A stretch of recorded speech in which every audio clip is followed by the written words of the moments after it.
ये फेमस तो किडनी और लीवर दोनों के लिए शुरू से था, क्योंकि वो जो दोनों शुरू करने वाले थे वो किडनी एक्सपर्ट और लीवर एक्सपर्ट। सीरो सर्टिफिकेशन मिला है ministry of science and technology से, उनको मिलता है जिनकी रिसर्च बहुत हाई लेवल की होती है। ऐसा है कि भविष्य के अंदर और भी कई चीज़ें यहाँ पे जुड़ने वाली हैं, तो एक अच्छा हॉस्पिटल चलाने के साथ सारी आधुनिक सुविधाएं होने के साथ में ये देश की आवश्यकता है कि डॉक्टरों की कमी है और खासतौर से स्पेशलिस्ट की।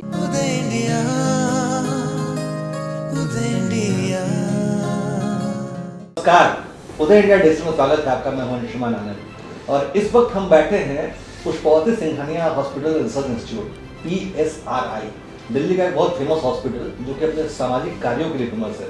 और हमारे साथ मौजूद हैं PSRI हॉस्पिटल के पूरा एक्स CEO और वर्तमान एडवाइजर श्री दीपक शुक्ला जी। आपका बहुत बहुत स्वागत है। बहुत बहुत धन्यवाद। हम तो दर्शकों को बता दें कि डॉक्टर शुक्ला की डिग्नेशन एडवाइजर की है, लेकिन वास्तव में ये पूरे हॉस्पिटल का जो निज़ाम है इनके हाथ में ही चलता है और इन्होंने ही इसको इस मुकाम तक पहुंचाया है। तो डॉक्टर साहब से हम जानना चाहेंगे कि ये PSRI हॉस्पिटल इतना जो फेमस हुआ, इसके पीछे क्या क्या वजहें रहीं और क्या क्या मेन फंक्शंस हैं? ऐसा है कि पुष्पावती सिंघानिया रिसर्च इंस्टीट्यूट जो है ये सिंघानिया परिवार, यानी जिसको JK ग्रुप कहते हैं, जिसमें JK tyre, JK paper, JK cement, JK agro, ये सारा जो JK ग्रुप है उसका ये हॉस्पिटल है। और उन्होंने अपनी पूजनी माताजी पुष्पावती देवी की स्मृति में इसको 1996 के अंदर स्थापित किया था और ये अस्पताल पूरी तरह से अप्रैल 1997 के अंदर फंक्शनल हुआ। इसकी सक्सेस के 2-3 बहुत ही मौलिक आधार हैं। एक आधार तो ये है कि इसको शुरू करने वाले जो 2 डॉक्टर थे, प्रोफेसर BN टंडन और प्रोफेसर KK मल्होत्रा, दोनों ऑल इंडिया इंस्टीट्यूट दिल्ली के प्रोफेसर्स थे। एक किडनी रोग के विशेषज्ञ थे और एक लीवर और गैस्ट्रोएंटरोलॉजी के विशेषज्ञ थे और दोनों विश्वविख्यात थे। तो अंग्रेजी में कहावत है कि well begin is half done. तो अगर बहुत ही विश्व प्रसिद्ध लोगों ने किसी चीज़ को शुरू किया हो तो वो संस्थान के साथ अपने आप ही एक ख्याति जुड़ जाती है और एक गारंटी होती है कि यहाँ पे बहुत अच्छे प्रकार के प्रोफेशनल्स हैं। दूसरा जो है, ये जो सिंघानिया परिवार है, सिंघानिया ग्रुप है, इसने एक समर्पण के भाव से और बगैर किसी लाभ के लिए इस संस्था को विकसित किया। यानी इस हॉस्पिटल को चलाने के लिए एक ट्रस्ट है, लक्ष्मीपत सिंघानिया मेडिकल फाउंडेशन, उसके अंतर्गत ये हॉस्पिटल चलता है और ये JK परिवार ने इस ट्रस्ट को बनाया हुआ है। और इसके काफ़ी एक स्पष्ट आदर्श हैं जिसके अंदर पैसा कमाना, एक हेल्थ केयर का बिजनेस, ये उद्देश्य ना हो करके समाज की सेवा करना और साथ साथ में सभी डिसिप्लिन्स के अंदर विश्वविख्यात लोगों को, निष्णात लोगों को यहाँ पर लाना, जिससे कि ये टीचिंग, ट्रेनिंग और इलाज का एक उत्तम केंद्र बन सके, ये उनका प्रयास रहा है। एक छोटा सा उदाहरण देना चाहूँगा कि मैं बोर्ड ऑफ डायरेक्टर्स का मेंबर रहा हूं और एक बार बोर्ड ऑफ डायरेक्टर्स की मीटिंग के अंदर ये सिंघानिया परिवार के सबसे बड़े जो भाई हैं हरिशंकर सिंघानिया जी, उनका देहांत हो गया, कई साल हो गए, तो वो चेयरमैन थे। तो मैंने उनको कहा कि कई अस्पताल्स की बड़ी बड़ी चेन आ रही हैं, Fortis hospital, max hospital, Apollo hospital, तो हमको भी कोई सेंटर्स खोलने चाहिए, अलग अलग स्टेट्स के अंदर खोलना चाहिए। तो हरिशंकर सिंघानिया ने मेरे को ये कहा, सिंघानिया जी ने, कि doctor Shukla, we have enough industries to earn money, we do not require a hospital to earn. तो ये एक बहुत बड़ी बात है कि जो एक चेयरमैन ने गाइडिंग प्रिंसिपल के नाते कही। दूसरा, उन्होंने कहा कि आप सेंटर्स क्यों खोलना चाहते हो, why you do not want to make PSRI 1 Mayo clinic और 1 क्लीवलैंड क्लिनिक। कभी आपने सुना है कि मेयो क्लिनिक का कोई सेंटर है या क्लीवलैंड क्लिनिक का सेंटर? वो विश्वविख्यात हैं। तो you make 1 Mecca of medical word. आप एक चीज़ को वर्ड का हाईएस्ट एक्सेलेंट स्टेटस के ऊपर बनाइए। आप इसमें मत जाइए कि मुझे कितने सेंटर्स खोलने हैं। तो ये मैंने आपको इसलिए साझा किया, शेयर किया मेरी स्मृतियों को, कि यदि जो प्रमोटर्स हैं उनकी इच्छा बिज़नेस करने की नहीं है, इसको बिज़नेस सेंटर बनाने की नहीं है, तो उसके अंदर बल मिलता है अस्पताल चलाने वालों को। उनमें हौसला होता है कि हम अच्छे प्रकार से इस हॉस्पिटल को सेवा के प्रति समर्पण के भाव से, और दूसरा इसको एक बहुत अच्छी एकेडमिक इंस्टीट्यूशन के नाते स्थापित कर सकें। तो ऐसा ये एक वजह रही कि जिसके कारण से PSRI का एक विशेष स्थान पूरे देश के अंदर बन पाया। तो डॉक्टर साहब ने हमें बताया कि समर्पण का भाव और सेवा कार्य का उद्देश्य था, इसने अस्पताल को इतना अहम बनाया, इतना फेमस बनाया। डॉक्टर साहब एक बात और है कि जी। किडनी के इलाज के लिए आपका अस्पताल बहुत फेमस माना जाता है, तो उसमें क्या क्या फैसिलिटीज आप देते हैं और कैसे मतलब इतना पॉपुलर हुआ किडनी की? नहीं, देखिए, एक मैं थोड़ा सा विनम्रतापूर्वक करेक्शन करना चाहूँगा कि ये फेमस तो किडनी और लीवर दोनों के लिए शुरू से था, क्योंकि वो जो दोनों शुरू करने वाले थे वो किडनी एक्सपर्ट और लीवर एक्सपर्ट थे। लेकिन कुछ वर्षों के बाद ये जो हॉस्पिटल है ये मल्टी स्पेशलिटी है, यानी यहाँ न्यूरो साइंसेज भी हैं, यहाँ न्यूरोलॉजी न्यूरो सर्जरी भी है, कार्डियोलॉजी कार्डियक सर्जरी भी है, यहाँ पल्मोनोलॉजी भी है, यहाँ ऑर्थोपेडिक और जॉइंट रिप्लेसमेंट भी है, यहाँ पे गैस्ट्रेंटोलॉजी GI सर्जरी भी है, यहाँ पे liver transplant, kidney transplant, bone marrow transplant, सभी ट्रांसप्लांट प्रोग्राम बड़े यशस्वी ढंग से चलते हैं। अब आपकी रुचि किडनी उसके अंदर है कि भाई किडनी के लिए एक तो ऐसा है कि शुरू से डॉक्टर मल्होत्रा जो नेफ्रोलॉजिस्ट थे, एक आदर्श व्यक्ति तो वो थे ही अपने क्षेत्र के अंदर, विशेषज्ञ थे, इसलिए ये इसकी नींव अच्छी रखी गई। दूसरा ऐसा है कि समय के साथ साथ यहाँ पे जो किडनी के क्षेत्र में विशेषज्ञ लोग हैं, आज भी जो किडनी विभाग के अध्यक्ष हैं डॉक्टर संजीव सक्सेना, वो एम्स के प्रोफेसर हैं और रहे थे, और वो अभी यहाँ पे हेड हैं और वो माने हुए एक गुर्दा रोग विशेषज्ञ हैं, नेफ्रोलॉजिस्ट हैं। और उसके साथ में जो ट्रांसप्लांट करती है वो टीम यूरोलॉजी की होती है, यूरोलॉजिस्ट होते हैं। तो यूरोलॉजी के अंदर अभी डॉक्टर PP सिंह हैं, वो भी एम्स से ही उन्होंने MCH किया था, और वास्तव में किसी प्रोग्राम की सक्सेस टीम की वजह से होती है। अच्छी टीम होना चाहिए, और वो मेडिकल सर्जिकल दोनों टीमें अच्छी होना चाहिए, यानी नेफ्रोलॉजिस्ट भी अच्छा होना चाहिए और यूरोलॉजिस्ट भी अच्छा होना चाहिए। तो उसमें किडनी डिजीज़ का ट्रीटमेंट भी अच्छा होता है, उसमें किडनी ट्रांसप्लांट भी अच्छा होता है।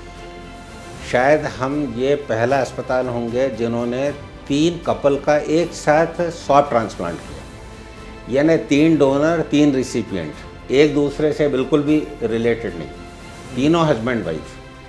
तो एक साथ एक ही दिन के अंदर 3 हस्बैंड वाइफ का आपस में स्वैपिंग, इस तरह का एक, जिसको कहते हैं शायद ये देश के इतिहास के अंदर ये पहली घटना होगी कि इस प्रकार का स्वैपिंग किया गया। और ये स्वैपिंग इसलिए किया गया कि हम किसी भी तरह की कोई गलत प्रैक्टिसेस या करप्ट प्रैक्टिसेस डेवलप ना हो। बहुत सारे लोग ऐसे होते हैं जिनको डोनर नहीं मिलता।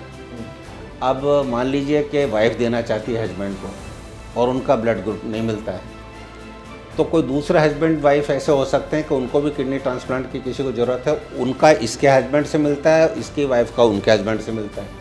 इसको स्वैप ट्रांसप्लांट कहते हैं। तो स्वैपिंग तो होता है, लेकिन 3 कपल का एक साथ किडनी ट्रांसप्लांट एक ही दिन के अंदर होना, यह अपने आप के अंदर एक माइलस्टोन है, और PSRI के अंदर हमने इसको किया। और एक इसलिए भी है कि हम सब प्रकार के ट्रांसप्लांट करते हैं, अनरिलेटेड भी करते हैं। अगर मान लीजिए कि कभी ब्लड ग्रुप ना मिलता हो तो उसके अंदर खर्चा ज़्यादा आता है, क्योंकि उसके अंदर वो जो ब्लड ग्रुप को अगेंस्ट एंटीबॉडीज़ होती हैं उसको न्यूट्रलाइज करना पड़ता है। लेकिन तब भी ट्रांसप्लांट हो जाता है, क्योंकि मान लीजिए कि हस्बैंड वाइफ देना चाहती है, हस्बैंड का ग्रुप ए है और ये स्वैपिंग का भी अरेंजमेंट नहीं है, कोई कैडेवर भी नहीं मिल रहा, तो वो अब मिसमैच ब्लड ग्रुप होते हुए भी ट्रांसप्लांट होता है। और ये भी एक टेक्निक है। इसी प्रकार से एक जो आवश्यकता होती है वो कैडेवर से होती है, यानी कई लोग अपना शरीर दान करते हैं, आपने कई संस्थाओं के बारे में सुना होगा, दधीची देहदान समिति है, ऐसे बहुत सारी सामाजिक संस्थाएं हैं। तो अगर कैडेवर मिलता है तो फिर जिन लोगों को कोई डोनर नहीं होता परिवार में, और अगर वो कैडेवर का ब्लड ग्रुप और पेशेंट का ब्लड ग्रुप मिलता है तो कैडेवर ट्रांसप्लांट होता है। तो PSRI में ये सभी विधाओं के ट्रांसप्लांट होते हैं, कैडेवर से भी होता है, स्वैपिंग भी होता है, नॉर्मल भी होता है, और जिनका ब्लड ग्रुप नहीं मिलता उनका भी होता है। डॉक्टर साहब, अब जमाना जो है मेडिकल क्षेत्र में नई नई तकनीकों का, तो रोबोटिक सर्जरी हुई और बहुत सारी नई नई तकनीक आ रही है, तो आपका अस्पताल क्या नए एक्सपेरिमेंट्स कर रहा है? नहीं, देखिए, इसमें एक्सपेरिमेंट वाली बात नहीं है। सभी डिपार्टमेंट्स के अंदर जो लेटेस्ट टेक्निक है, आपके मुंह से रोबोट का नाम निकला, तो रोबोटिक सर्जरी भी यहाँ होती है, लेज़र सर्जरी भी यहाँ होती है। जिन जिन डिपार्टमेंट्स के अंदर ज़रूरत होती है वहाँ पे लेज़र सर्जरी भी होती है। और सभी डिपार्टमेंट्स के अंदर एक लंबी लिस्ट है, यानी इंटरव्यू के अंदर इतनी लंबी लिस्ट है तो मैं आपको नहीं बोल पाऊँगा, लेकिन चाहे वो जॉइंट रिप्लेसमेंट प्रोग्राम हो, चाहे ट्रांसप्लांट की टेक्निक हो, लिवर ट्रांसप्लांट है, यानी जितने ट्रांसप्लांट प्रोग्राम हैं उनके अंदर लेटेस्ट टेक्निक की ज़रूरत होती है सक्सेस के लिए, और वो सारी टेक्निक जो हैं वो PSRI के अंदर हैं। तो साहब, आप CEO रहे इस कंपनी के, और फिर आपने बताया कि बोर्ड ऑफ डायरेक्टर्स ने कुछ छोड़ना नहीं चाहा तो आपने भाई उधर कंटिन्यू किया।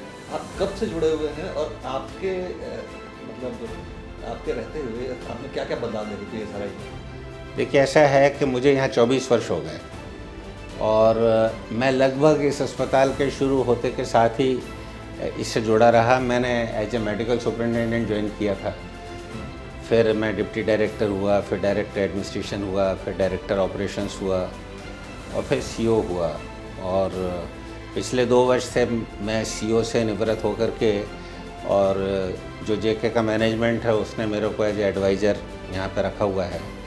और अभी मेरे जिम्मे एकेडमिक एक्टिविटीज़, रिसर्च, और जो PSRI के इंस्टीट्यूशनल टाइप्स होते हैं, कोई बड़े ग्रुप अगर PSRI के साथ जुड़ना चाहते हैं तो उनसे जो जुड़ने के लिए पॉसिबिलिटीज़, प्रक्रिया हैं, उसको एक्सप्लोर करना, ये कुछ चीज़ें मेरे जिम्मे हैं। मुझे ऐसा लगता है कि मैंने एक कंट्रीब्यूशन कॉन्शियसली ये किया कि PSRI के अंदर मैं चुन चुन करके ऐसे डॉक्टर्स को लाया जिनका एटीट्यूड कमर्शियल नहीं, और उसकी एक जगह जो है वो एम्स है, ऑल इंडिया इंस्टीट्यूट। मेरे यहाँ ज़्यादातर जो हेड ऑफ द डिपार्टमेंट्स हैं वो सब ऑल इंडिया इंस्टीट्यूट के प्रोफेसर्स हैं, क्योंकि एम्स के अंदर एक पढ़ने पढ़ाने का वातावरण है। 30 सालों तक वो लोग रिसर्च के अंदर इन्वॉल्व रहते हैं, और दूसरी बात है कि वो इतने भारी मात्रा में पेशेंट पर डे देखते हैं कि उनको बग़ैर बोर हुए, बग़ैर लालच के और सेवा भाव से, बग़ैर गुस्सा हुए पेशेंट देखने का स्वभाव बनता है। तो मैं छांट करके एम्स से, अभी प्रोफेसर तलवार हमारे यहाँ हेड हैं, कार्डियोलॉजी के हेड थे एम्स के अंदर। डॉक्टर खिलनानी देश भर के अंदर एक नाम है रेस्पिरेटरी डिजीज़ में, पल्मोनोलॉजी में, वो हमारे यहाँ पल्मोनोलॉजी के हेड हैं। संजीव सक्सेना नेफ्रोलॉजी के हेड हैं, वो भी एम्स के अंदर फैकल्टी थे। इसी तरह से हमारे यहाँ जितने भी, डॉक्टर कोतवाल हैं, बहुत बड़ा नाम है देश के अंदर ऑर्थोपेडिक के अंदर, उनकी टेक्स्ट बुक चलती हैं। तो जॉइंट रिप्लेसमेंट और ऑर्थोपेडिक के वो हेड हैं। तो एक तो मैंने ये कोशिश की कि मैं एम्स के लोगों को छांट करके यहाँ लाऊं। उससे क्या होगा कि हमारी जो कल्चर है, हमारी जो हॉस्पिटल की कल्चर है, वो कल्चर पढ़ने पढ़ाने की होगी। एक दूसरी बात यह है कि प्राइवेट हॉस्पिटल्स ऐसे बहुत कम आपने देखे होंगे जिनके अंदर बिजनेस के अलावा एकेडमिक एक्टिविटीज़ और रिसर्च जो है उसके लिए बहुत जोर दिया जाता है। हमारे यहाँ रिसर्च पे बहुत जोर दिया जाता है, और वो हम रिसर्च कर पाते हैं क्योंकि एम्स के लोग जो हैं, फैकल्टी के लोग, उन्होंने पढ़ने पढ़ाने का काफ़ी काम किया हुआ होता है। तो वो एक अच्छे गाइड के रूप में, अच्छे रिसोर्स पर्सन के रूप में होते हैं। तो PSRI रिसर्च के लिए बहुत फेमस है, और आपको सुन के आश्चर्य होगा कि देश की गिनी चुनी ऐसी मेडिकल इंस्टीट्यूशंस होंगी जिनको सीरो सर्टिफिकेशन मिला है, ministry of science and technology से उनको मिलता है, जिनकी रिसर्च बहुत हाई लेवल की होती है, और उस सर्टिफिकेशन की वजह से हॉस्पिटल पूरी तरह टैक्स फ्री होता है। तो ये एक काम जो है ये प्रयासपूर्वक मैंने करने की कोशिश की इतने वर्षों के अंदर, और इसके अंदर हम काफ़ी मात्रा में सफल भी हुए। और दूसरी बात यह है कि हमने पूरे अस्पताल के अंदर सभी प्रकार के कर्मचारी, चाहे वो नर्सिंग के हों, चाहे वो टेक्नीशियन हों, चाहे वो डॉक्टर्स हों, समय समय पर अलग अलग ग्रुप्स के अंदर सबसे संवाद काफ़ी बड़ी मात्रा में स्थापित किया।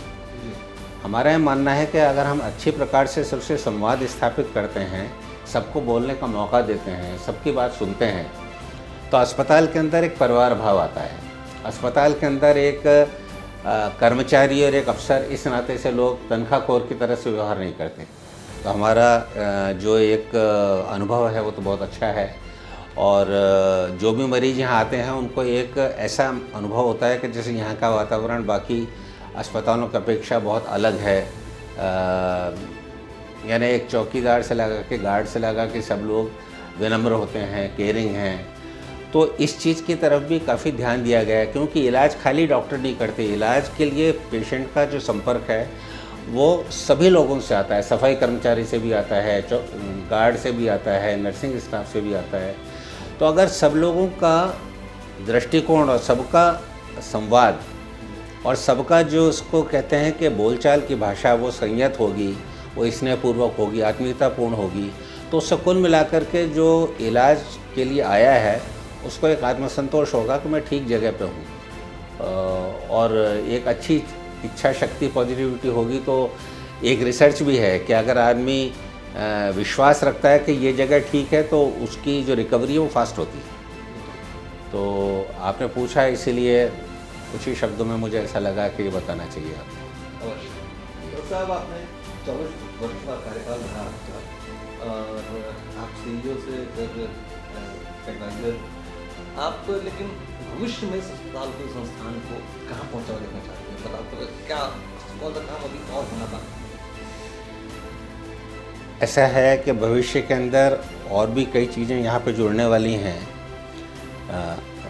मुझे अभी अचानक ऐसा स्मरण हुआ कि अभी रिसेंटली इसी महीने के अंदर हमने हार्ट एंड लंग ट्रांसप्लांट, इसकी एक टीम जोड़ी है।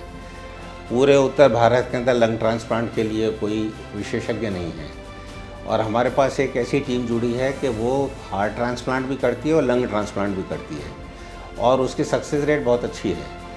तो हम ये चाहते हैं कि हम ज़्यादातर जो सभी प्रकार की विधाएं हैं, डिसिप्लिन्स हैं, उनके अंदर जो हाईएस्ट पॉसिबल ट्रीटमेंट हो सकता है, जो यूएस में अवेलेबल हो सकता है, उसको यहाँ उपलब्ध कराएं। और बाहर से लोग आने की इच्छा रखते हैं। यानी अभी दूसरा उदाहरण मुझे ध्यान में आया कि न्यूयॉर्क के बहुत ही फेमस मेडिकल इंस्टीट्यूट से अभी एक डॉक्टर जो अभी वहाँ पर भी लियन के ऊपर हैं, उन्होंने PSRA को न्यूरोलॉजी में एज ए हेड और चेयरमैन ज्वाइन किया है न्यूरो साइंसेस के अंदर। तो वो जो न्यूरोलॉजी के अंदर उन्होंने ज्वाइन किया है, तो देखिए अमेरिका में रहते हुए एक बहुत अच्छे इंस्टीट्यूशन से काम करते हुए इंडिया में आकर के PSRA को ज्वाइन करना और ऐसी इच्छा रखना। तो हम चाहते हैं कि दुनिया के अच्छे डॉक्टर्स ये इच्छा रखें कि PSRA के अंदर जोड़ा जाए, एक बात। दूसरी बात यह है कि PSRA अच्छे डॉक्टर्स को तैयार करने का एक इंस्टीट्यूट बने। हमारे यहाँ जो पोस्ट डॉक्टरल कोर्सेज होते हैं वो सभी सुपर स्पेशलिटीज़ में हैं। तो MD MS के बाद में जो लोग पोस्ट डॉक्टरल कोर्सेज करते हैं, तो PSRA में भी वो कोर्सेज होते हैं, और वो उसी मेरिट लिस्ट से सिलेक्ट होते हैं जिस मेरिट लिस्ट से एम्स दिल्ली के अंदर या PGI चंडीगढ़ में जिस मेरिट से सिलेक्ट होते हैं, उसी मेरिट से हमारे यहाँ विद्यार्थी आते हैं। तो एक अच्छा हॉस्पिटल चलाने के साथ, सारी आधुनिक सुविधाएं होने के साथ में, ये देश की आवश्यकता है कि डॉक्टरों की कमी है, और ख़ासतौर से स्पेशलिस्ट की। तो हम सभी डिसिप्लिन्स में अच्छे डेडिकेटेड प्रोफेशनल्स तैयार कर सकें। उसका एक बहुत अच्छा सेंटर हम 10 साल के अंदर बने। देश के हर एक प्रांत में PSRA से तैयार किए हुए डॉक्टर्स हों। मुझे लगता है कि ये बहुत बड़ा कंट्रीब्यूशन समाज के लिए, देश के लिए होगा आने वाले टाइम में। बाकी इलाज के लिए तो कितना ही बड़ा अस्पताल बना लें, वो हमेशा भरा ही रहेगा, क्योंकि इतने रोगी हैं और सुविधाएं इतनी कम है देश के अंदर कि अगर आप 5000 बेड का अस्पताल बना लें तो 5000 बेड का अस्पताल भी फुल रहेगा। लेकिन आवश्यकता इस बात की है कि केवल इलाज ही नहीं करना, एक अच्छी संस्कृति को एक विकसित करना स्वास्थ्य क्षेत्र के अंदर, क्योंकि केवल सरकार के कहने से, केवल नोटिफिकेशंस पास करने से, केवल सरकार के द्वारा प्रयास करने से चित्र नहीं बदलने वाला है। समर्पण का भाव सेवा के लिए एक ऐसे संस्थान होने चाहिए जो अपने आप में उदाहरण हो और उनको देख के कोई लोग कह सकें कि अगर यहाँ पे समर्पण पूर्वक अच्छा काम हो सकता है तो बाकी जगह क्यों नहीं हो सकता। इस प्रकार का एक उदाहरण हम बन सकें, ऐसा प्रयास हमारा रहेगा। बहुत खूब। तो हमारे साथ मौजूद है डॉक्टर साहब, जो एक बेहतरीन प्रशासक, एक शानदार व्यक्तित्व, एक संघर्षशील हृदय, लेकिन अभी एक और इनकी खासियत बाकी है। एक नेचुरोपैथी के एक महान विद्वान भी हैं डॉक्टर साहब, लेकिन इस बारे में हम अगले एपिसोड में बात करेंगे। अभी के लिए डॉक्टर साहब का बहुत बहुत धन्यवाद। नमस्कार, बहुत बहुत धन्यवाद आपका जानकारी प्राप्त करने के लिए। और मैं आपका आभारी हूँ कि आपने PSRI के विषय में जानकारी प्राप्त करने की इच्छा व्यक्त की और उसके लिए प्रयास किया। मैं अत्यंत आभारी हूँ। डॉक्टर साहब, ये जानकारी सैकड़ों हजारों लोगों तक पहुँचेगी, आप निश्चिंत रहें। धन्यवाद।